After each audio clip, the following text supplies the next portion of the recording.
Hi everyone, welcome to the live training today. I'm just inserting some links in the comments here so that you have them. All right, today we are talking about pain relief with a purpose, my 3 strategies to help you align movement with what matters the most to you. And I'm so excited to talk about this. This is what I'm all about. I want to help you get moving again and connect that with everything that is most meaningful to you. And so today I am sharing one of the hidden keys, maybe the most important hidden key to reclaiming your life from chronic pain, and that is your values. So if you feel like pain has made it impossible to stay true to who you are and what matters most, this is for you.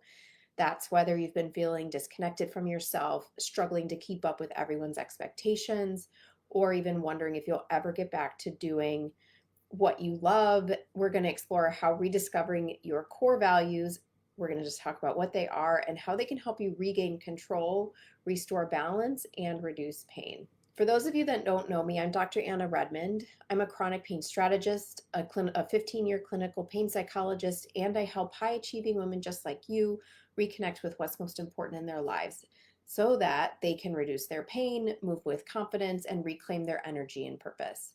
And today I'm going to walk you through how identifying your core values can completely change your recovery process and why this step, which is often not talked about, is often the missing piece in the journey to long-term healing.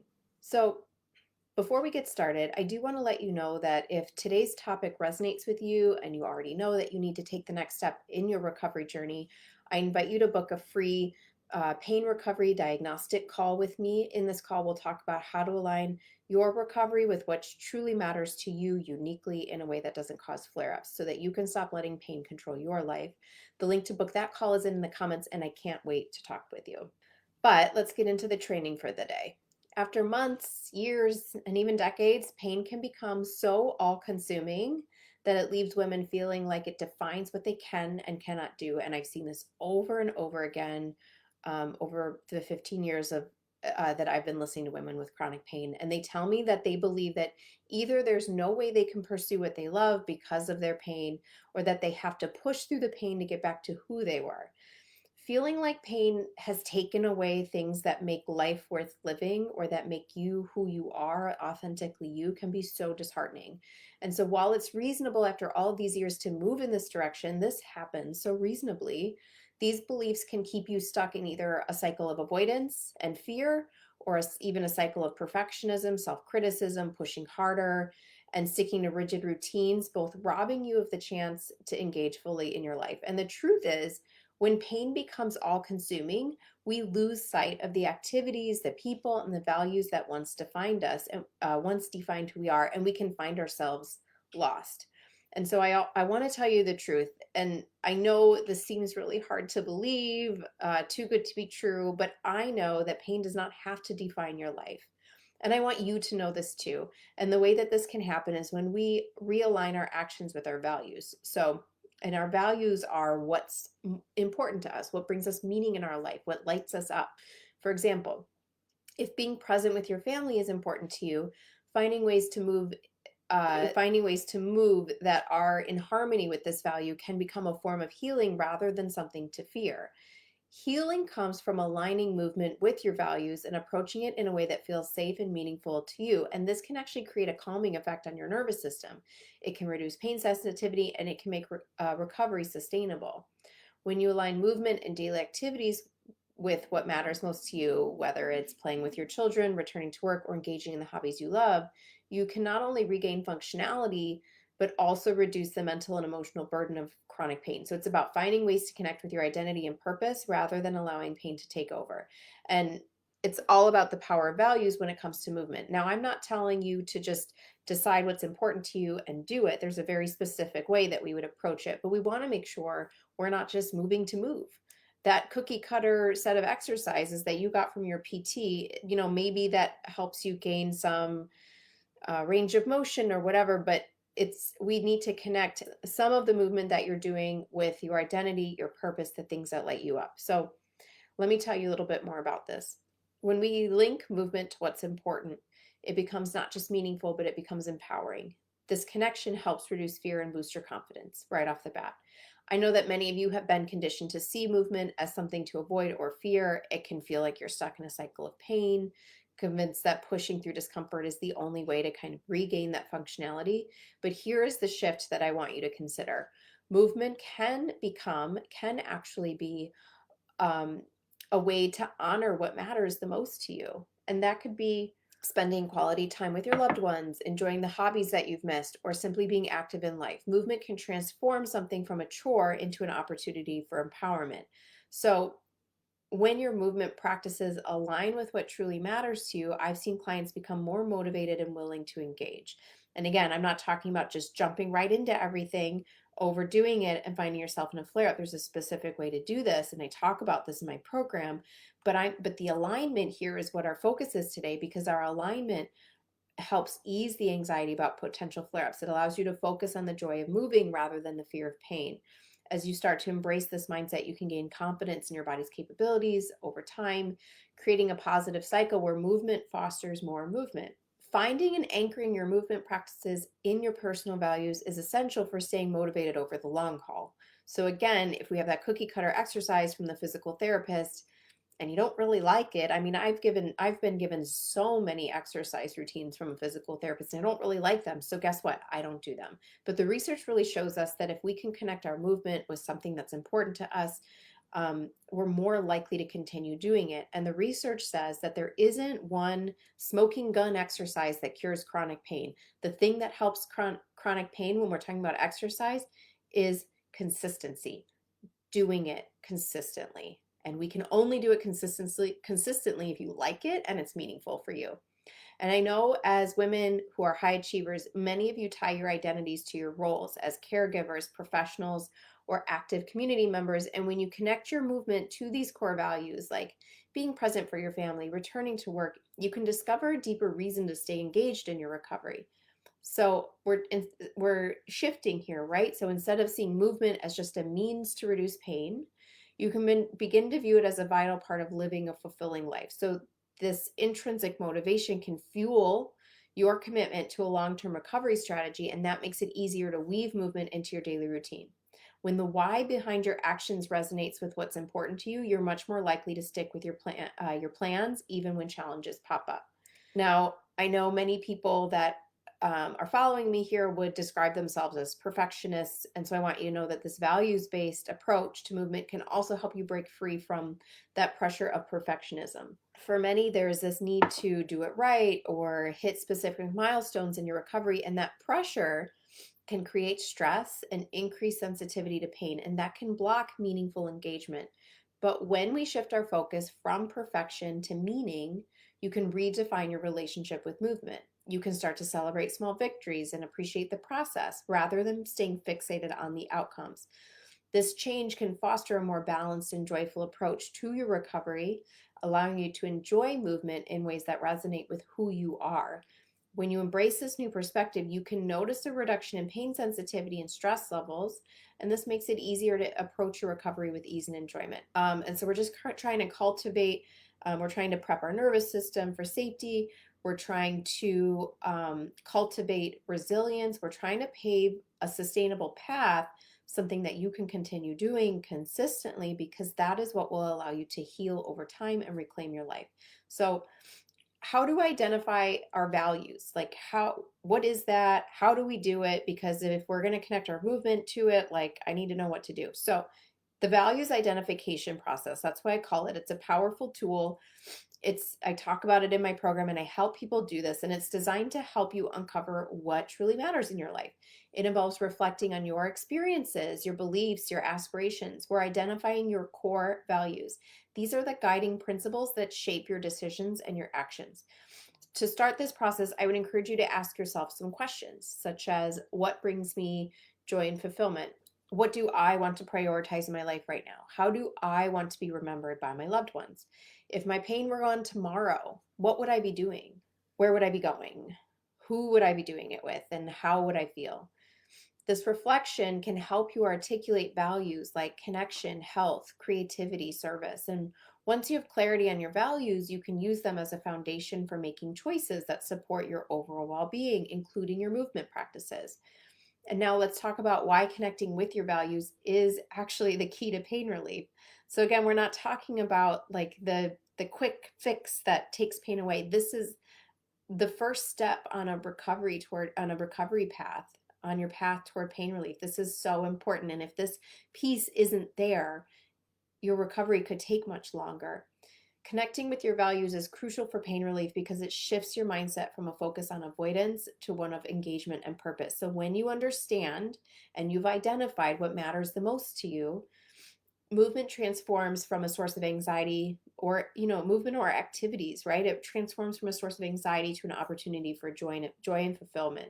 Many women I talk to worry that engaging in movement, will lead to flare-ups. However, when your movements are aligned with your values, you can approach them with a sense of intention and confidence, and this alignment can help reduce the fear associated with physical activity, because you're not just doing exercises, you're honoring what's important in your life. Now, here we have to appreciate that there can be different versions of engaging in what's important to us. Maybe one day we just set up some supplies in our art room, and another day we paint for 5 minutes, because that's our starting point so that we don't flare up our pain, and then we gradually build from there. Whether you do 2 minutes or 1 hour, I promise that you will feel the positive effects of connecting with something that matters to you. And when we do it this way, we're more likely to stay committed and consistent. And this will foster a sense of agency over your body, enhance your mental well-being, your physical health, and it creates a powerful cycle of healing. So when you identify your values, start by gently reflecting on your top 5 core values. This process doesn't have to be overwhelming. Consider what truly matters to you in life. Maybe it's connection with family, personal health, creativity, or community involvement. Write these down, but take your time. There's no rush. And as I promised, here are 3 practical strategies to align your movement with what matters most.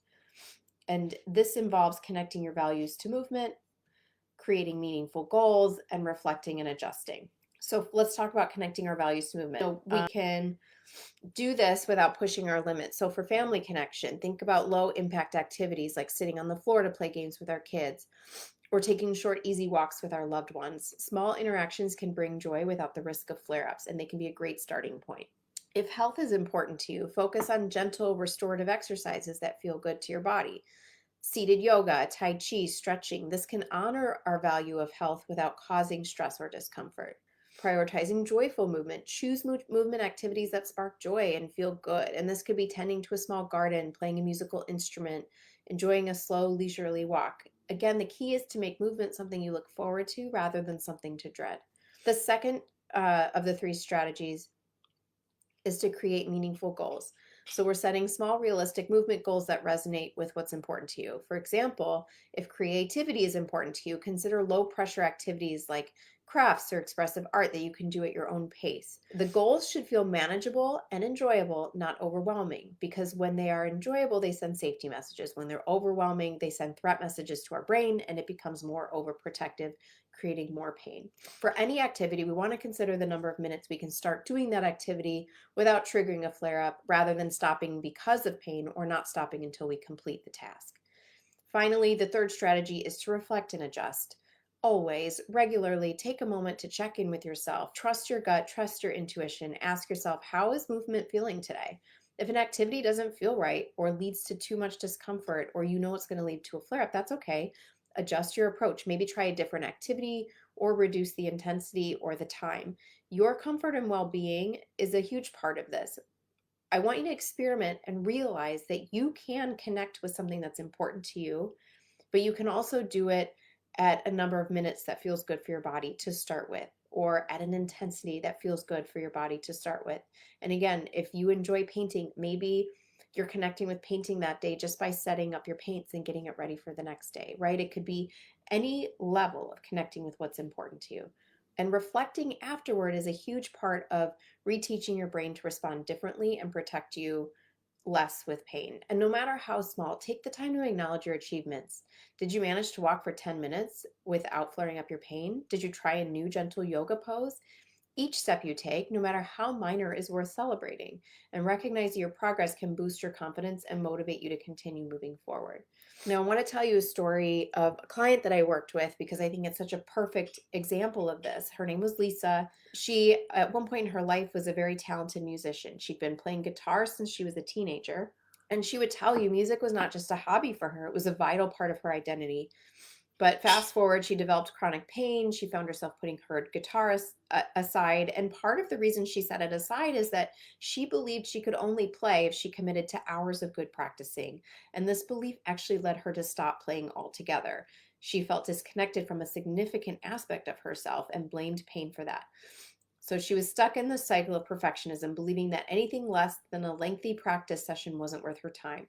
But this kind of mindset only deepened her frustration and her sense of loss. When she joined my program, we focused specifically on reconnecting her with what was important, particularly her love for music and creativity.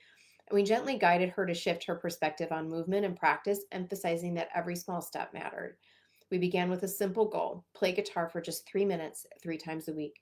She was skeptical at first. How could she find joy in such a short amount of time? I assured her that this was about honoring her passion without the pressure of perfection. And it was also a starting point, something we could build from, because we cannot build from flare ups. We cannot build from avoidance. To her surprise, she found that these initial 3 minutes felt refreshing and liberating. She associated playing guitar now with enjoyment rather than a chore. And she gradually built confidence. She decided to increase her practice time, moving up to 10 minutes and then 15. And over the course of several months, um, she realized the joy of making music didn't rely on the quantity of her practice, but the emotional connection it fostered. And before she knew it, she was consistently practicing 30 minutes 3 times a week. Each session became a celebration of her love for music. She felt more energized and motivated because of it. Her pain slowly began to feel more manageable as she engaged in things that were meaningful for her. Um, so when we can rediscover a vital part of our identity that we've lost to pain, this can be an opportunity for new steps toward recovery. And if recovery isn't connecting us to who we are, who we want to be, our authentic selves, or even the person we used to be before pain, then what good is recovery, right? Recovery is not living with it in your new reality. Recovery is reconnecting with who you are in a way that feels good. And that is exactly what I work on in my program using my anti-threat system. We look at mind-body literacy. We give you all of the foundations that you need to know and understand to move forward with confidence and self-led success. We talk about aligning movement with what's important to you, and I teach you exactly how to do that in my program. A step-by-step guide to exactly what that looks like without flaring up your pain. And then finally, we formulate a strategy, one that's unique to you and your life, something that you can continue doing consistently that over time will heal you and help you recover from your pain. So here's your next step. If you want to reconnect with your values and make your recovery personal and meaningful, don't wait. I know they are not talking about this in standard appointments. I'm here talking with you because I think this is a very niche group of women who are falling through the cracks, who are losing parts of themselves in standard care for chronic pain. So if you're looking for something more, book your free pain diagnostic recovery call, pain recovery diagnostic call with me today, and we can start creating a recovery plan that's tailored to you. During this call, we'll dive into your current pain management strategies and identify the key areas where you can make impactful changes.